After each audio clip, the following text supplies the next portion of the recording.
నమస్కారం NSTV news కి స్వాగతం. నా పేరు సంధ్య. ముందుగా వార్తల్లోని ముఖ్యాంశాలు. మీకోసం సుప్రీంకోర్టుకు కూడా వెళ్లి కొట్లాడతాం. ఖమ్మం వెలుగుమట్ల బాధితులకు కేటీఆర్ భరోసా. ఇదే స్థలంలో మా ప్రభుత్వం వచ్చిన తరువాత మీకు ఇళ్లు కట్టించి గృహప్రవేశాలు చేసే బాధ్యత మాది. ఈ అక్రమ కూల్చివేతల గురించి శాసన మండలిలో ప్రభుత్వాన్ని ప్రశ్నిస్తామన్న కేటీఆర్.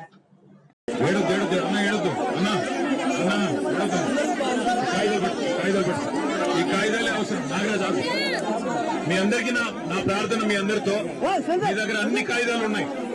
మీకు ప్రభుత్వమే ఇచ్చిన పట్టాలు, భూదాన్ బోర్డు ఇచ్చిన పట్టాలు, భూదాన్ అంటే ప్రభుత్వమే ఇచ్చిన పట్టాలు మీకు కాడ ఉన్నాయి.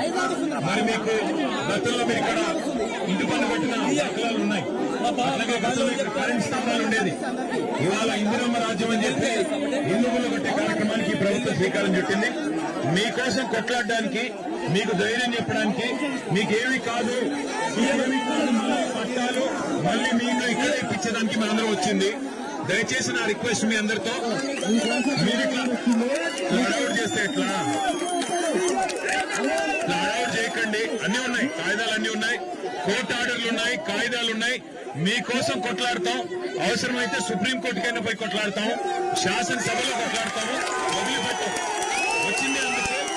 దయచేసి ధైర్యంగా ఉండండి, ధైర్యంగా ఉండండి తల్లి, ధైర్యంగా ఉండండి. మళ్ళీ ఇక్కడే మీకు ఇల్లు కట్టించి ఇక్కడే గృహప్రవేశాలు చేయించే బాధ్యత మాది. అందుకోసమే వచ్చింది.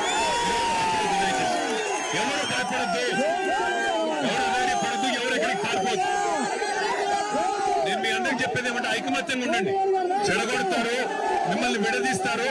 ఐకమత్యంగా ఉండండి, కలిసి ఉండండి, అంతే నా రిక్వెస్ట్. నిన్ననే మేము రావాలి నిజానికి ఇక్కడ, కానీ పోలీసులను పెట్టి అధికారులను పెట్టి ఆటంకాలు కల్పించి ఇవాళ మేము ఇక్కడికి వస్తుంటే కూడా మిమ్మల్ని ఇక్కడికి రానికుండా చేసినారు. మిమ్మల్ని అక్కడ బంధిస్తే మీరు గోడలు దింకొచ్చిన వాళ్ళు ఉన్నారు ఇక్కడికి. మేము వస్తే ఇక్కడ మీరు రాకూడదు. ఏం భయం ఏంది? నేను ఒకటే మాట్లాడుతున్నా, ప్రభుత్వం తప్పు చేయకపోతే రమ్మనండి. ముగ్గురు మంత్రులు ఇక్కడ రమ్మనండి. వాళ్ళు వచ్చి చెప్పొచ్చు కదా. కలెక్టర్ రావాలా, మంత్రులు రావాలా. తప్పు జరగకపోతే మీది తప్పు అయితే వాళ్ళు వచ్చి చెప్పొచ్చు కదా.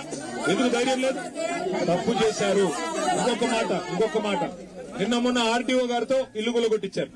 ఇప్పుడంట మంత్రులందరూ మంచోళ్ళంట, ఆర్టీఓ మంచోళ్ళు కాదంటే అందుకే ఆయన పంపించారు, ఇక్కడ నుంచి ట్రాన్స్ఫర్ చేశారు. అంటే ఒకరిని బలి పశువు చేసి తప్పించుకునే ప్రయత్నం ప్రభుత్వం చేస్తుంది. ఏ తప్పు జరగకపోతే ఆర్టీఓని ఎందుకు ట్రాన్స్ఫర్ చేశారు? ఏ తప్పు జరగకపోతే ఆర్టీఓని ఎందుకు తక్షణమే ఆకస్మికంగా ట్రాన్స్ఫర్ చేశారు? ఎందుకు బదిలీ చేశారు? ఈ సమాధానం చెప్పాలి ప్రభుత్వం.